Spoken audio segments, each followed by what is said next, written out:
me demander comment je fais pour avancer face au vent, c'est relativement, ça peut paraître compliqué, mais c'est relativement facile quand on va à un endroit où on a rêvé d'y être.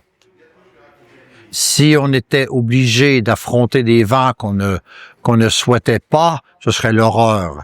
Mais sachant, par exemple, en Antarctique, que nous allions avoir des vents de face constamment, que l'on appelle les vents catabatiques, on l'accepte.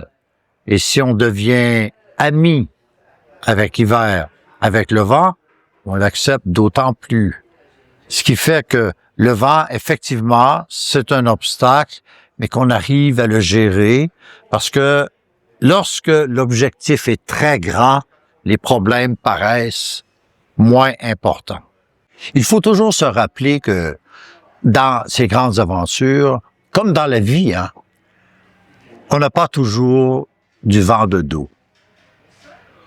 Le vent de face nous apportera des obstacles. Je l'ai connu, le vent de face. Et j'ai eu aussi à avancer, même par vent de face.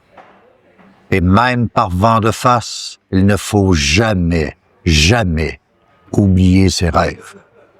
La montagne m'a conquise. La montagne m'a conquise, c'est ça le terme. L'Everest m'a conquis. C'est pas moi qui s'est senti supérieur en étant capable de grimper. C'est la montagne qui m'a appris tant de choses.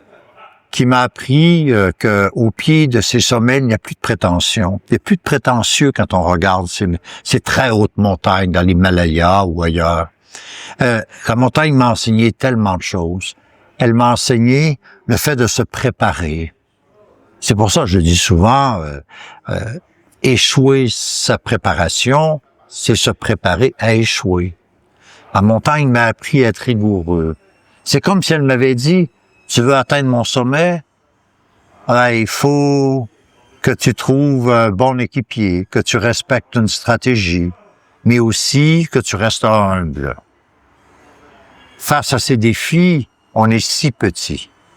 On n'est rien. On est si petit.